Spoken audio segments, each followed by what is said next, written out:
Your freeloader could actually help with the renovations. I heard from my mother-in-law as I entered the apartment. Well, the freeloader is packing up and getting out of your lives. You can pay your own loans and debts yourselves, I replied. She froze on the threshold. The grocery bags cut painfully into her fingers, but she didn't pay attention to it. In the hallway stood her husband and his mother, Patricia. They clearly hadn't expected her back so soon. Victor went pale. Patricia pursed her lips, but something like satisfaction flickered in her eyes, as if she had finally said out loud what she'd wanted to say for a long time. Mom, why would you say that? Victor mumbled, not looking at his wife. Alice slowly set the bags on the floor. Her hands felt strangely numb. Only one thought pounded in her head. So this is what they call me when I'm not around. Why? Patricia snorted. Because it's the truth. My son is running around here like a hamster on a wheel, and she, a contemptuous glance toward Alice, won't even contribute money for new wallpaper. Alice took a deep breath.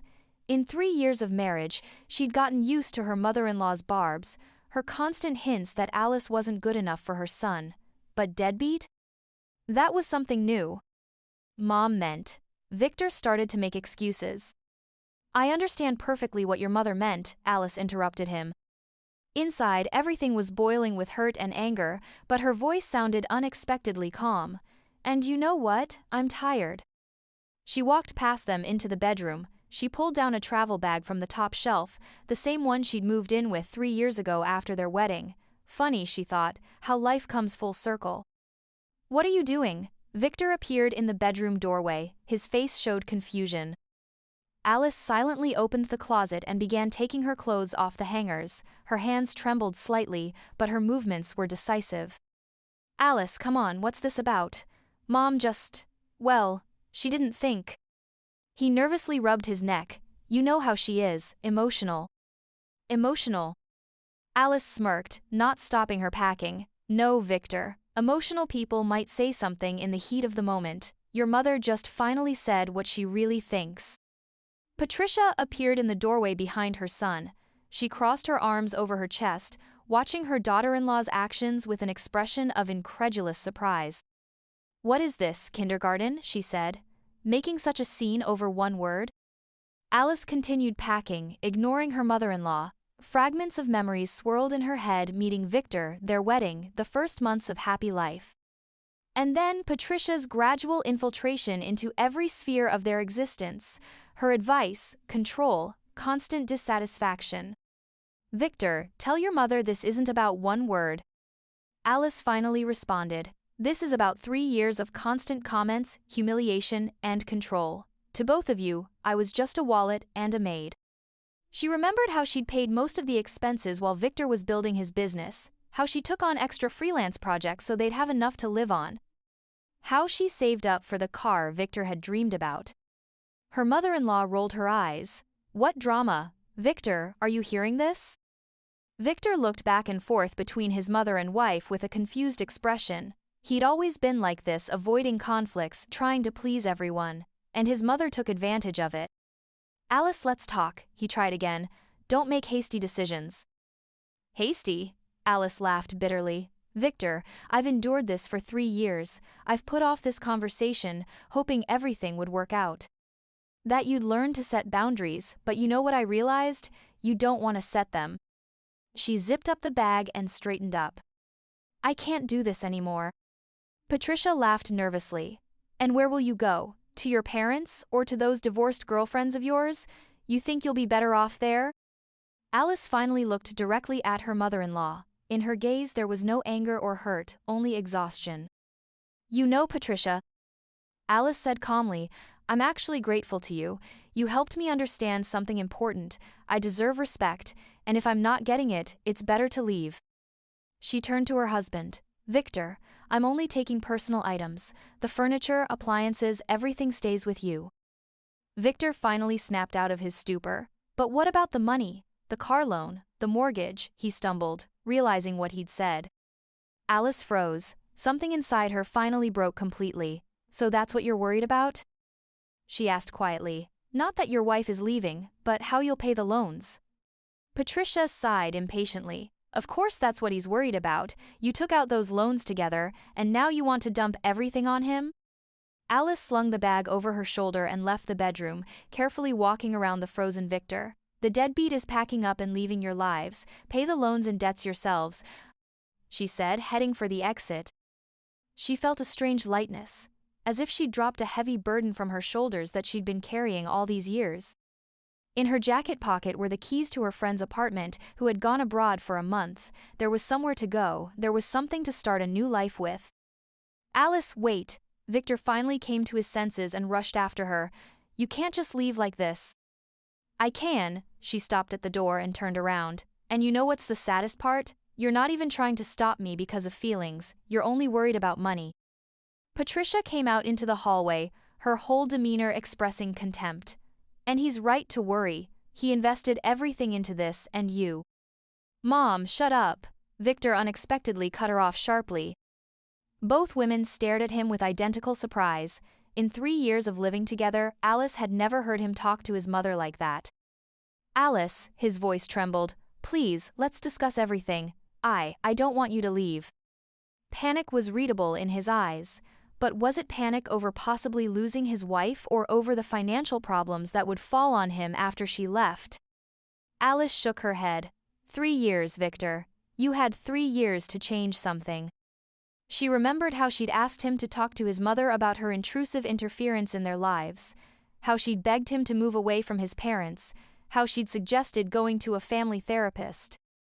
Victor always brushed it off. Well, she's my mom. She's just worried. Let's not make things worse. I'm tired of explaining what doesn't work for me, Alice continued. Tired of feeling like a stranger in my own home. Do you know how many times I came home from work to find your mother here, going through my things, or rearranging everything in the kitchen? Patricia snorted. I was just helping you keep things tidy. You never knew how to maintain cleanliness. Mom! Victor cut her off again, and this time there was real anger in his voice. Alice smiled bitterly. See, even now she can't stop, and you only realize you're wrong when it comes to divorce. She opened the front door, but Victor suddenly blocked the passage. Please, tears glistened in his eyes. I'll fix everything, give me a chance. Something in his voice made Alice doubt for a second. Maybe he really understood? Maybe this situation would finally open his eyes? But then Patricia appeared behind him. Victor, stop humiliating yourself, she hissed. If she wants to leave, good riddance, you'll find yourself a normal girl from a decent family. Victor's shoulders sagged. He didn't turn around to stop his mother, didn't object to her, he just stood there, head down. And Alice understood nothing would change, he would never choose her side. Let me through, she asked quietly. Victor seemed to wake up from a trance. But what about the loans, he asked. The car is registered in your name. Alice closed her eyes. There it was, his main concern. We'll re-register the car to you, she answered wearily. You'll pay the mortgage yourself, you get the apartment, seems fair to me. Patricia turned red with indignation. Fair? My son wasted 3 years on you, and you. Alice interrupted her, no longer holding back. And I wasted 3 years on both of you. 3 years of enduring your nitpicking, your control, your disrespect. A door slammed in the stairwell, footsteps could be heard. A neighbor from the 5th floor, judging by the clicking of heels. Alice lowered her voice. I don't want to make a scene, just let me go. Victor slowly stepped aside. His face was strangely empty, like someone who doesn't understand what's happening. You'll regret this, Patricia called after her. Where else will you find a man like my son? Hopefully nowhere, Alice thought, but said nothing aloud. She simply left and closed the door behind her. On the landing, she leaned against the wall and took a deep breath. Her knees were shaking, her temples were pounding, but the feeling that she was doing the right thing didn't leave her. I did it, she thought. Finally did it. The phone in her pocket vibrated. A message from Victor. Alice, let's talk. I'm ready to change everything. Mom won't interfere anymore. Alice smiled sadly. The same promises she'd heard dozens of times over these 3 years. After every fight, after every conflict with her mother-in-law, I'll talk to her. She'll change. Give her a chance. Going up a flight, she saw the elevator. In it stood a neighbor, the same one from the fifth floor, Nancy Williams, an elderly retired teacher. The doors were already closing. "Wait," Alice called out, quickening her pace. Nancy held the door. "What's wrong with you, dear?" she asked, seeing Alice's face. "Are you crying?" Alice touched her cheek in surprise and found that it was indeed wet. She hadn't noticed when she'd started crying. "Everything's fine," she tried to smile. "Just leaving my husband." The words sounded strange. Spoken aloud for the first time, they became reality. Nancy gave her an understanding look. "I heard the shouting," she admitted. "His mother again?" Alice nodded. It was amazing how all the neighbors knew about their problems, while Victor continued to pretend everything was fine. 3 years ago, my daughter left someone just like that," Nancy said unexpectedly. "Also couldn't live with the mother-in-law, and now she's married to a good man, has 2 children." She smiled and patted Alice's hand. "Everything will work out, dear." The elevator stopped on the first floor. Alice followed the neighbor out, feeling strange relief from this random conversation. Outside it was cool. April had just begun, and spring hadn't yet come into its own. Alice zipped up her jacket and looked around, figuring out where to go. The phone vibrated again, this time a call. "Alice, come back." Victor's voice sounded pleading. "Mom already left. Let's talk, just you and me." She remained silent, listening to his rapid breathing on the line. "I understand I was wrong," he continued. "I should have protected you, not her. It's just, you know how she is. I've been used to obeying her since childhood." "I know," Alice thought, and that's exactly why she was leaving, because this would never change. "Victor," she said gently into the phone, "I'm not leaving because of your mother. I'm leaving because of you, because you allow her to treat me this way. Because nothing has changed in 3 years. I'll fix everything." Desperation sounded in his voice. "I swear to you, we can move to another neighborhood, or city, wherever you want." Alice smiled humorlessly. How many times had she suggested moving? But there were always excuses. "Mom will miss us. It's convenient to my work from here. Let's wait until the business takes off." "Victor?" She tried to speak calmly. "I gave you 3 years. 3 years of requests, persuasion, tears. If you really wanted to change something, you would have done it long ago." Silence reigned on the other end. "Where will you go?" he finally asked. His voice sounded hollow. "To Marina's," Alice answered. "She's in Spain for a month, left me the keys to her apartment to water the plants, and then, we'll see." She again felt that strange sense of freedom. Ahead was uncertainty, but she was no longer bound, didn't have to return every day to a house where she wasn't respected. "What about your things?" Victor persisted. "You only took 1 bag." "I'll come for the rest on the weekend when you're not home," she cut him off. "I'll leave the keys with the doorman."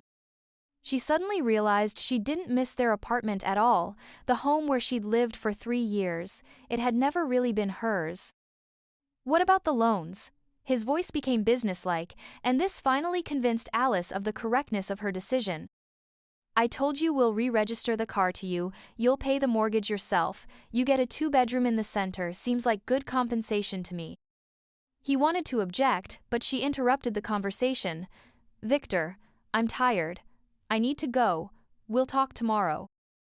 She hung up without waiting for an answer and headed to the subway. Evening Moscow was bustling around, hurrying about its business, indifferent to her small personal drama. In the subway car, Alice suddenly caught her reflection in the dark glass. Tear-stained, disheveled, with a bag over her shoulder, a typical picture of flight.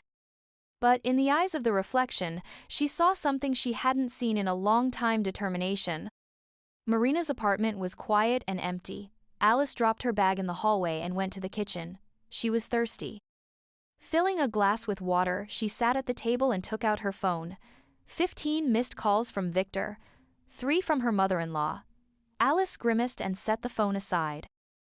Suddenly, exhaustion hit her, emotional, physical, all-consuming, as if all the strength that had supported her during the scene at home had suddenly left her body. "What have I done?" A panicked thought flashed. And then came the realization she had done what she should have done 2 years ago, when she first understood that Victor would never take her side. That for him, peace and absence of conflict were most important, even at the cost of her dignity. The doorbell rang. Alice startled. Could it be Victor? How did he know Marina's address? She tiptoed to the door and looked through the peephole. On the landing stood a delivery person with a large box. Alice Johnson? The girl asked when she opened the door. Delivery from Marina Kowalski. Alice signed for the package, puzzled. Marina hadn't said anything about a delivery. Inside the box, she found several bottles of Spanish wine, a box of chocolates, and a note. If you're reading this, it means you finally decided to dump that mama's boy. Congratulations. Celebrate properly, we'll talk later, your M. Alice laughed through her tears. Marina knew. Everyone knew how this would end, except herself. The phone rang again. This time an unknown number. Alice? Patricia's voice sounded unusually soft. Don't hang up, please. Alice remained silent, stunned by this unexpected call. Her mother-in-law stumbled, and Alice heard uncertainty in her voice for the first time. I wanted to apologize, for today, and for everything else. Are you calling at Victor's request? Alice asked coldly. No, Patricia answered quickly. He doesn't know. He's very upset. Sitting in your bedroom, won't come out. Alice felt her heart clench. Despite everything, she still loved him, but love wasn't enough. I went too far today, Patricia continued, and not just today. Patricia, Alice took a deep breath.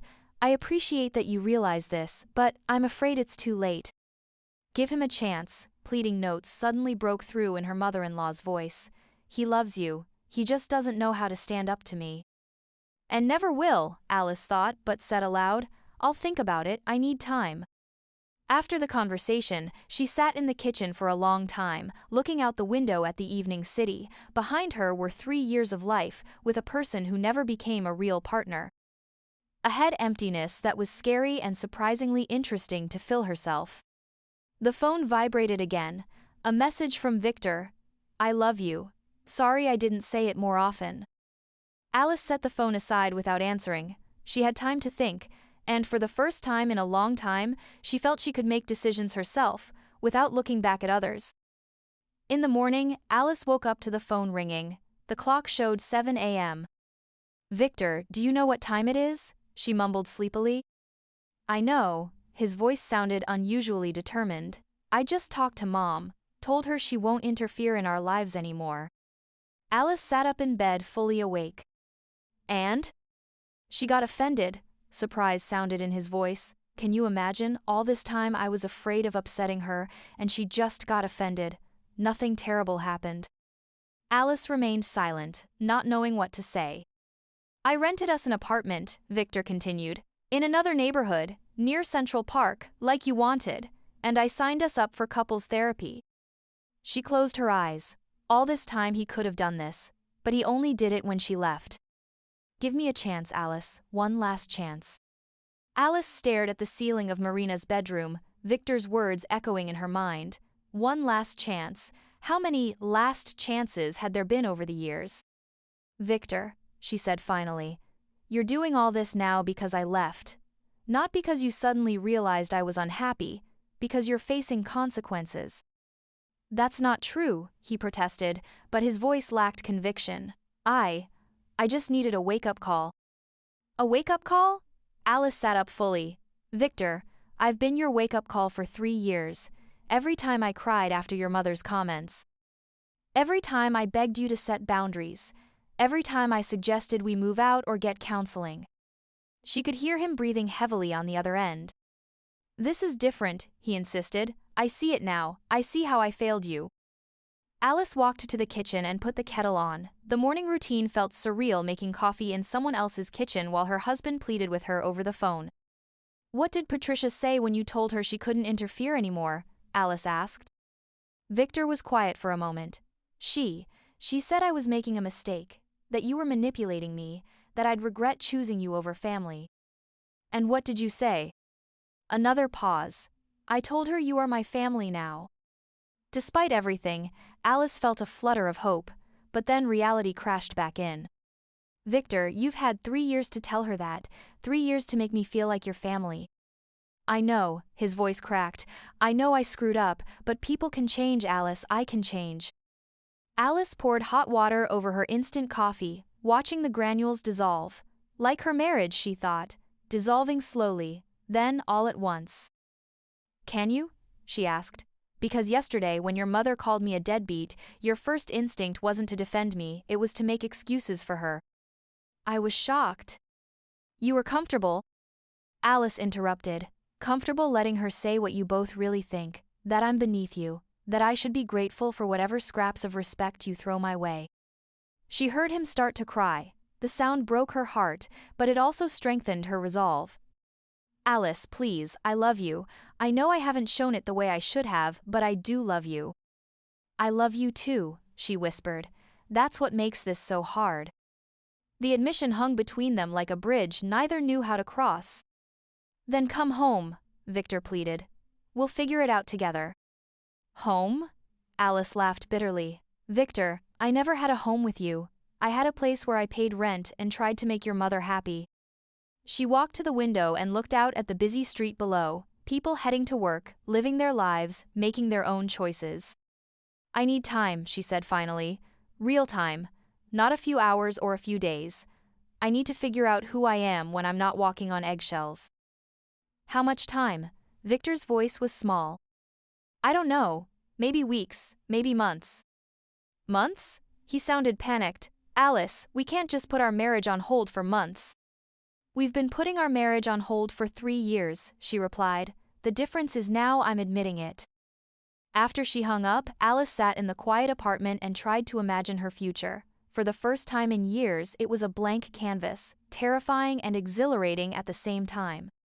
Her phone buzzed with a text from her sister Sarah. Heard through the grapevine you finally left Victor. About time. Come stay with us in Portland if you need space. Alice smiled. News traveled fast in their family. She texted back. Thanks, might take you up on that. Another text, this one from her friend Jessica. Girl, I have been waiting for this day. Wine tonight? I'm buying. And another from her colleague Mike. Heard you might be looking for more freelance work. I have a project that's perfect for you. Good money, flexible schedule. Alice stared at her phone in amazement. While she'd been drowning in her marriage, life had been waiting for her, people had been waiting for her. The apartment buzzer rang. Alice checked the intercom and saw Victor standing outside holding a massive bouquet of flowers. She didn't buzz him up. Her phone rang immediately. Alice, I can see you at the window. Please, just let me come up. 5 minutes. No, Victor.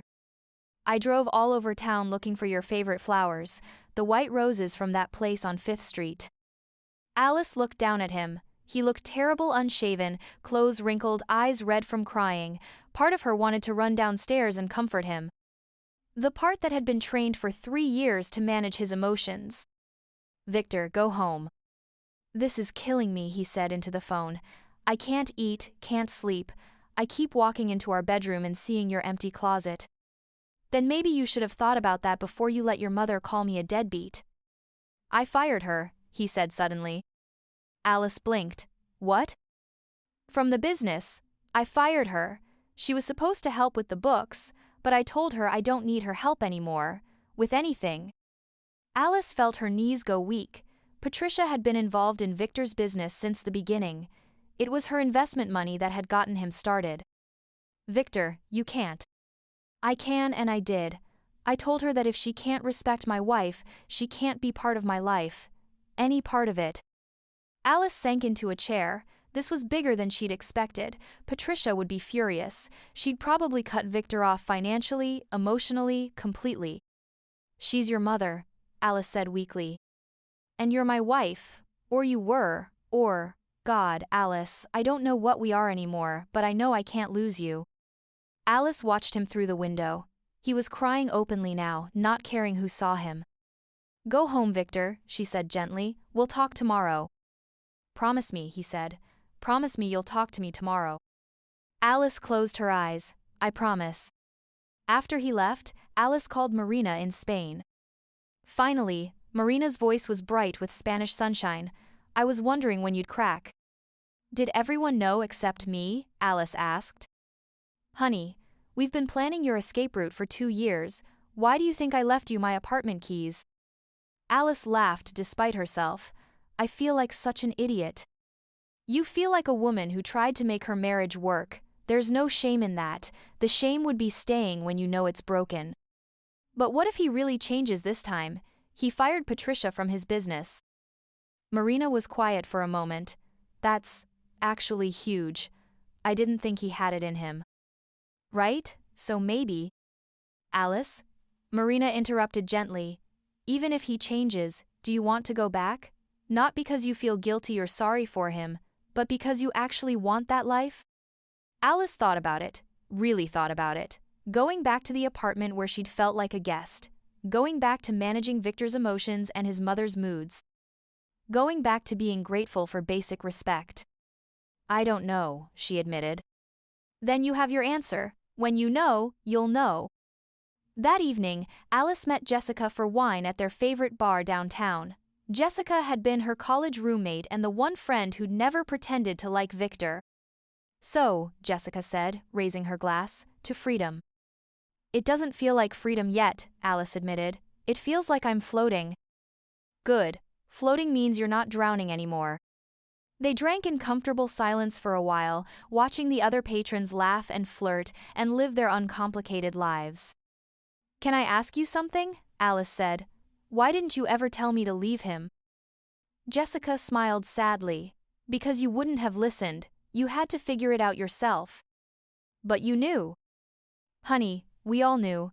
The way you'd apologize for him at parties, the way you'd check your phone constantly to make sure Patricia hadn't called with some emergency. The way you stopped talking about your dreams. Alice felt tears prick her eyes. I had dreams? You wanted to start your own consulting firm. You talked about traveling to Southeast Asia. You wanted to learn pottery. Jessica reached across the table and squeezed her hand. You can still do all of that. I'm 32. Isn't it too late to start over? My mom went back to school at 50 and became a nurse. My aunt started her own business at 45. 32 is nothing. Alice's phone buzzed. A text from Victor. I know you said tomorrow, but I wanted you to know I love you, whatever happens. She showed Jessica the message. He's really trying, Jessica observed. I know. That's what makes this so hard. Alice, can I tell you something? Love isn't supposed to be hard, not the everyday kind. Sure, relationships take work, but the basic love and respect, that should be easy. Alice thought about her parents, married 40 years and still holding hands at the grocery store. Her dad had never once let anyone disrespect her mother. It was automatic, instinctive. I think I forgot what easy felt like, Alice said. Then maybe it's time to remember. The next morning, Alice called Victor as promised. Thank you, he said immediately, for calling. I wasn't sure you would. I keep my promises, Alice said, unlike some people. The barb hit home. Victor was quiet for a moment. I deserve that, he said finally. I broke a lot of promises to you. Yes, you did. Alice, I want to ask you something, and I want you to be honest. Is there any part of you that wants to try again? Any part at all? Alice considered lying, but what was the point? Yes, there's a part of me that loves you and wants to believe you can change. She heard him exhale in relief. But, she continued, there's a bigger part of me that's tired of hoping, tired of being disappointed, tired of feeling like I have to earn basic respect in my own marriage. What can I do? Victor asked. Tell me what to do, and I'll do it. That's just it, Victor. I can't tell you how to be a good husband. You should want to be one. I do want to be one. You want to be one now that I've left. Where was that want for the past 3 years? Victor didn't have an answer for that. I need space, Alice said. Real space. I'm going to visit my sister in Portland for a while. For how long? I don't know. A month, maybe 2. 2 months? Victor's voice cracked. Alice, please. Victor, if you really love me, you'll give me this time. No calls, no texts, no showing up places. Let me figure out who I am without you. And then? And then we'll see. After she hung up, Alice booked a flight to Portland. She felt lighter already, just having a plan. Her phone rang, Patricia's number. Against her better judgment, Alice answered.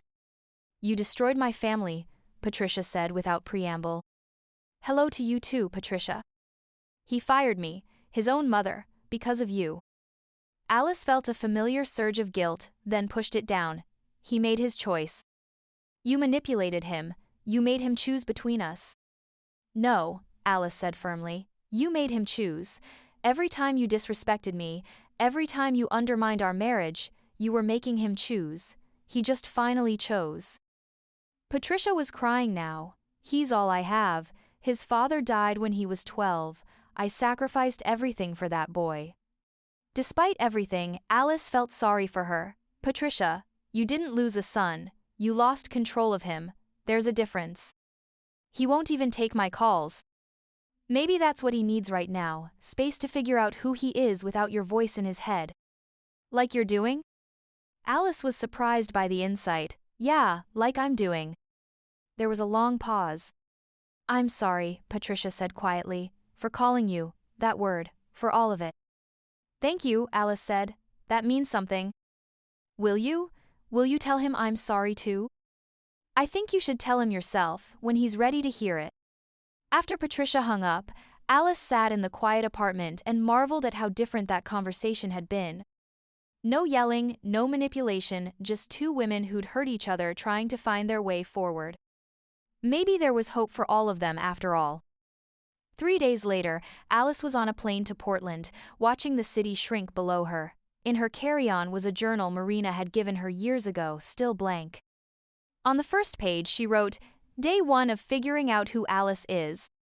The plane lifted higher, carrying her toward whatever came next.